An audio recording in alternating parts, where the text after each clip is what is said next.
excited about this week. Opportunity for our guys to do something a little bit different than what they've done in the couple previous weeks with our Texas tip-off on Wednesday. Our guys are really looking forward to just getting a chance to, be around our students and our fans. Really want to encourage everyone to come out and watch us and watch the women's team and just take in this year's team. And we're going to do some fun stuff. We're going to have a little scrimmage, which is good for us as coaches, get a chance to evaluate and see where our guys are just in a short sample size. We really, over the course of practice, we've practiced 10 times, 10 days, I should say, so far since the beginning of practice. And one of the things we've really tried to emphasize is just building a mentality of grit and toughness, because as we know in our game, you're going to hit adversity at times. There's going to be times when teams go on runs, and just being able to, as a team and as an individual, find a way to fight through and respond. I talk about a lot with our guys, just the mentality of trying to consolidate good habits, because we know that in the games the habits are going to come out, whether they're good or bad. But our guys are doing a good job of giving each other energy. We've got a ways to go in a variety of areas, but I've been pleased so far, a couple weeks in, with the way that they've approached practice. Shaka, I don't know if I missed it. I was in the restroom. I apologize. Good to see you. Good to see you. The return of Andrew Jones. I mean, just watching him, I think it's been inspiring to a lot of people. This kid won't allow any obstacle to keep him from returning back, or even 110% greater. Is that pretty much how everyone's seen it? Well, it's great to have him here. It's great to see the progress that he's made since early January when he was diagnosed. The thing that's exciting about Andrew is, as you mentioned, he doesn't really let any obstacle take away from his enthusiasm for working to grow and get better. As you guys I'm sure saw, he broke his toe, but that's a temporary, hopefully short-term injury. Hopefully, we don't have an exact timetable, but hopefully in the next few weeks we'll be able to get him back on the court.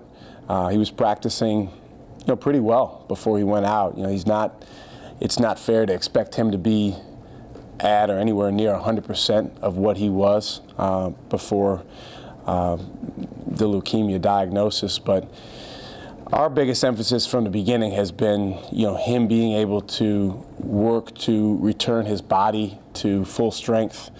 And as your body gets back to full strength, that allows you to do what you can do really well on a basketball floor. And he's making strides in that area, and we want him to continue to do that. On Dylan, I know he's got a haircut. Has he further remade himself and his body? He's done a good job, Kirk, in the off season. Really taking an intentional approach towards exactly what he needs to do on and off the court to have his body in the best place. And now the biggest key is his body during the season, and making sure that he continues to move in the right direction during the season, because he's really done a phenomenal job with it in the off season. Amy Cope, our nutritionist, deserves a lot of credit for the work that she's done with him, just educating him on how to prepare the right things to put in his body. And he's taken a very mature approach. He's done a lot of extra stuff with our strength coach, whether it's on the Versa Climber or on the bike. His body's different, than a Jericho Sims or a Jackson Hayes. So to treat him the exact same way physically as other guys doesn't make a lot of sense. But he's done a nice job with his body. I think it's added to a level of confidence, and he's been arguably our best player in practice. What's his weight, and where is his confidence? His weight right now is right around 250, 252. That's where we'd like him to be this season.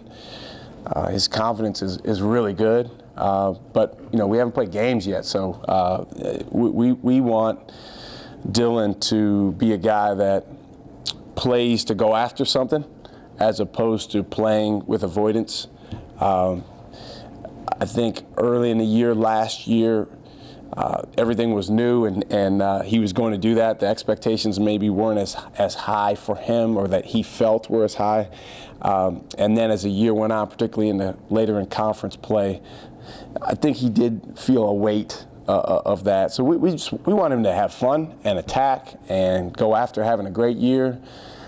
He seems to be in a really good place personally with just his whole life, because remember, these guys are whole people. You know, they're basketball players, and that's what you guys see, and it's a big part of what we coach. But they also, you know, he's a guy, for instance, that is very close to receiving a degree from Texas, and that's important to him.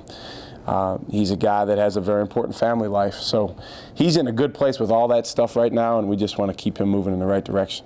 You know, we talked before about how, you know, there was Jared and there was Mo, but this year was not that type of person. Who in your mind, if they said, this is your team, I mean, would that be Snoop? Would that be Matt? Would you pin it on one guy, or is it more than one guy and that's good? I mean, we've talked about that a lot, actually, Brian. We've spent a lot of time on team building and leadership.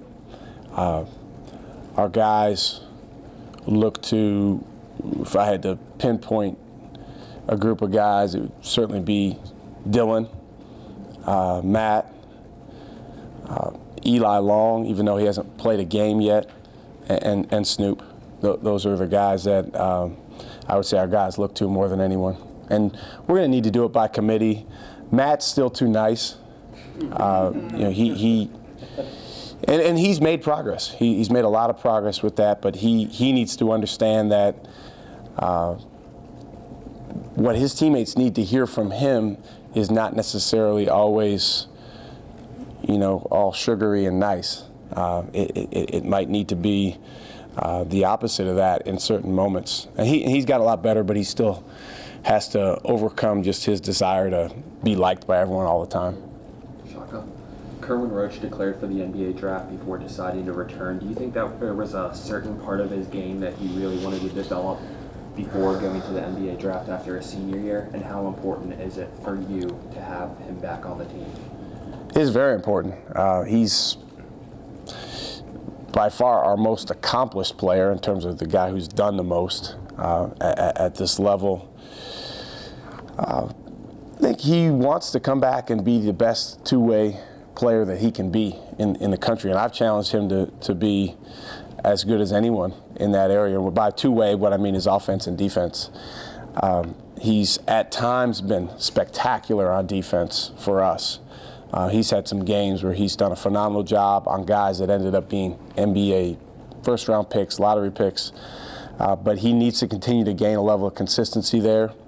Offensively, near the end of the year last year, he really took a jump. He started making more outside shots.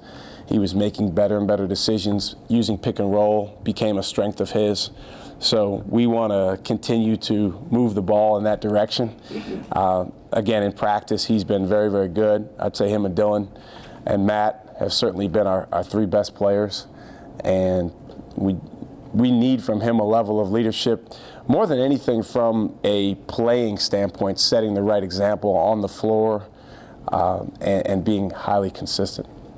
No Mo, no Jarrett, no Cam when he was healthy your first year. So a little bit different in terms of there's not that low post back to the basket guy you want to throw it to every time. Are you guys building the offense around being more guard driven because you do have the personnel, those playmaking guards that can be on the floor at the same time? I think it'd be certainly more guard driven than it was last year, but we still have some guys that, you know, we would call our forwards that can make a big impact on the game. Jericho Sims is a guy that we want to have a much expanded role from last year. Dylan, of course, and you know he can do some things around the basket and some things away from the basket. And our young bigs are making progress. You guys will really like Jackson Hayes when you see him. His future is very, very bright. But you're right. I mean, we want to continue to elevate our guards. 2 years ago, our guards were poor. Last year, we took a step. Matt, as a freshman, was up and down, but he got better and better, particularly the last third of the season. Snoop took a step. But we definitely want to take another step, because if you look at our conference, the teams that end up at or near the top, they have really, really good guards, and those guards control the game. Along those lines, too, not one of those big shot blocking guys to anchor the defense, although I'm sure you'll get some of that from Jackson and Jericho. Yeah. Does that change the way maybe your base design is defensively? Maybe you have to double the post more this year, or things like that? Or how does Have you been in our practice? No. No, it is. The biggest change is it's not so much any type of one-on-one defense, but you have to be more sound as a team with your help defense as opposed to counting on one guy in Mo to just erase mistakes. We, again, have just tried to consolidate our defensive habits because, to be honest, in the off-season, we worked more on offense, much more on offense than we did on defense. Because we did feel like our returning players had a decent foundation defensively. And with our new guys on offense and defense, we're just trying to bring them up to speed. But we definitely, as a team, have to make sure that we're aware that we don't have that guy in the back that maybe to Mo's level. Now, Jackson Hayes can block shots, and Jericho Sims can block shots, but we don't have a Mo.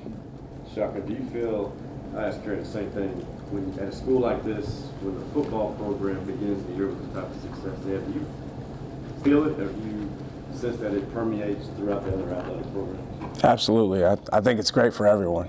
I had the good fortune of being an assistant coach at Florida when Urban Meyer won a national championship.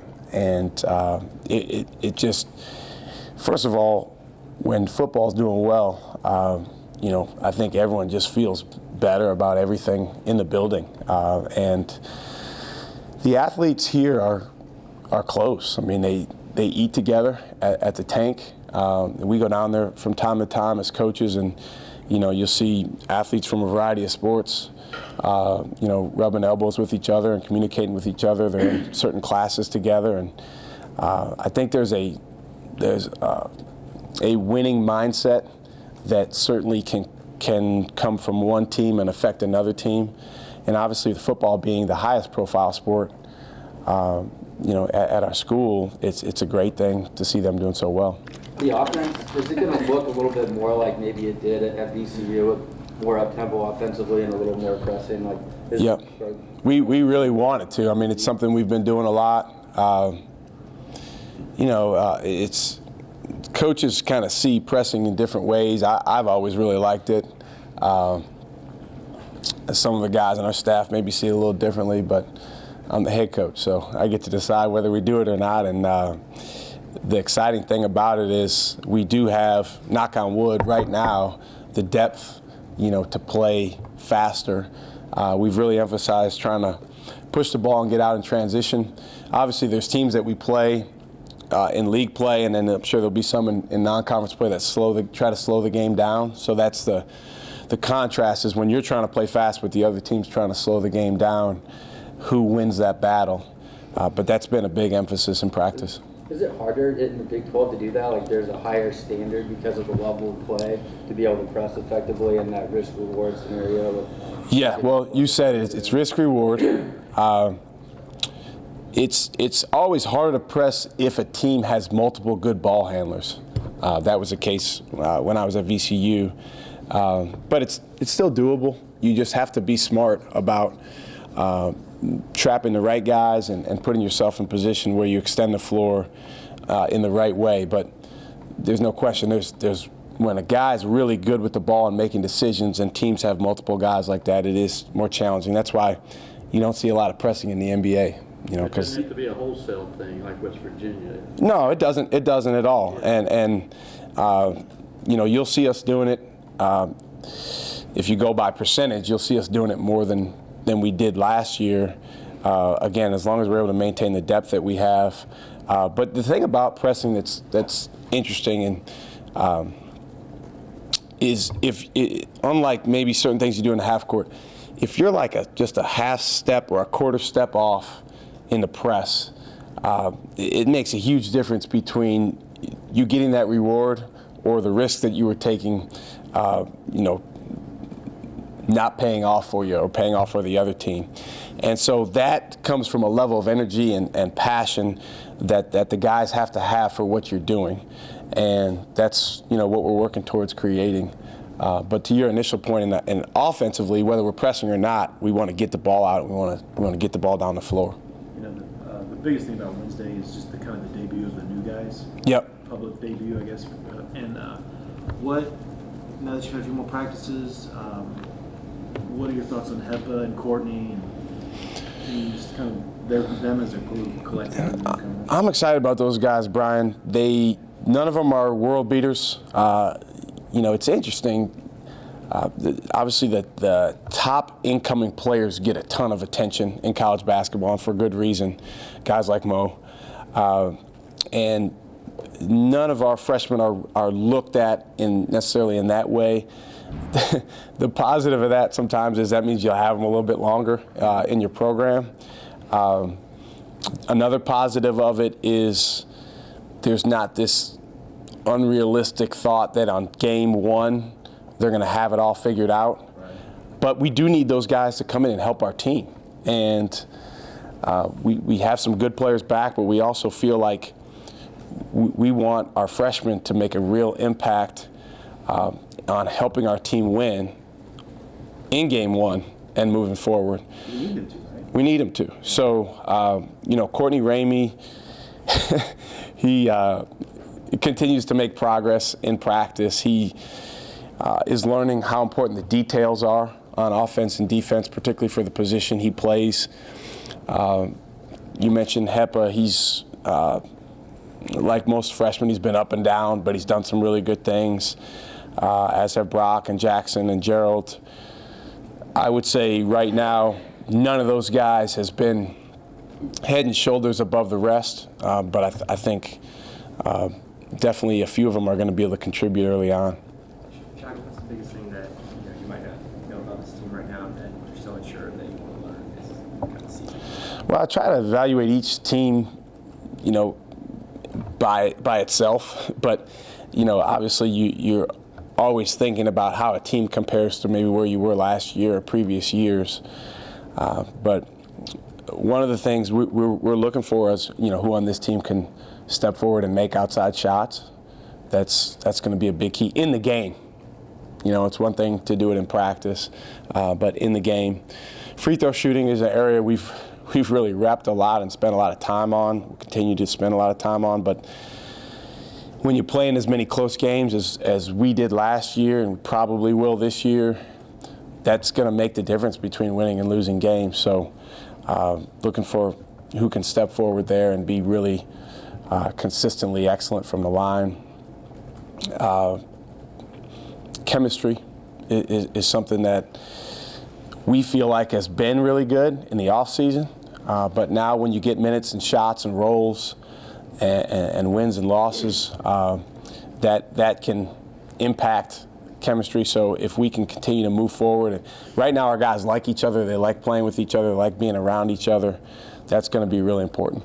Is Eli your best free throw shooter? And we use like 38% 3-point, not sitting nerves. Yeah, he really had a good week of practice last week. It was interesting because he and I got into it early in the week, and then he played great after that. So maybe we need to get into it more often. But he's shot the ball really well recently. Jace Febris has moved forward with his shooting. That's what he was recruited to do. Snoop made a lot of progress at the end of last year with his shooting. He shot the ball well in practice. Dylan has shot the ball well in practice. I know you asked about him last time. Matt Coleman has shot a lot better. But again, practice is practice, and what we have to do is play with a level of poise in the game that allows us to carry over what we practiced. I think sometimes when you lose the poise, now all of a sudden a good practice shooter can turn into a bad game shooter. I was wondering about Eli. He was sitting out last year, and he's not one of the freshmen that's Valley Hoop, so he's kind of not invisible, but is he kind of a... He's in between, yeah, and I think he can really learn from the twists and turns that Dylan underwent last year just as a guy who had been a transfer and now becomes eligible and did a lot of good things. But Eli's a guy that he has good relationships with everyone on our team, so he's very valuable before you even start talking about points or assists or defense. But we just want him to contribute to our team, and certainly if he can step in and make open shots, that's going to make a huge difference. How's Snoop's knee? Snoop's knee's doing well. He's been practicing. We're going to see him dunk over his mom again. Full go. You know, our guys have all been like kind of going back and forth on who's doing what on Wednesday, so I'm like, hurry up and decide. But Jackson Hayes wants to be in a dunk contest. I told him it's hard for big guys, but I think he's going to do it. He's pretty impressive dunker. For Jaco Sims, how far has he come with his low post game, shooting with both hands and then shooting over the right shoulder instead of, kind of into the defender like he was doing last year? Yeah, it's interesting because he is somewhat ambidextrous, but he is better finishing with his right hand off over the left shoulder. And sometimes even when he would make the move to the right shoulder, he would turn and shoot the ball with his right hand. His left-hand jump hook's pretty good in drill work. It's a matter of getting him to trust it in live play. And, for all players, that's a progression. They have to rep it a certain number of times to get to the point where they can put it into action, first one-on-one and then 5-on-5 in practice and then 5-on-5 in a game. But he spent a lot of time working on it. It's been a big point of emphasis.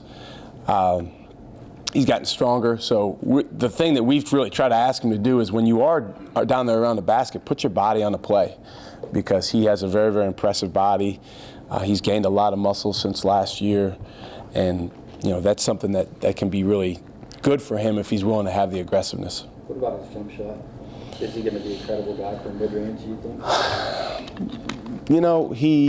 He's still inconsistent shooting the ball. He's better in drills than he gets in the game. Sometimes when you have 5 defenders around you on the floor, just spatially it changes some things.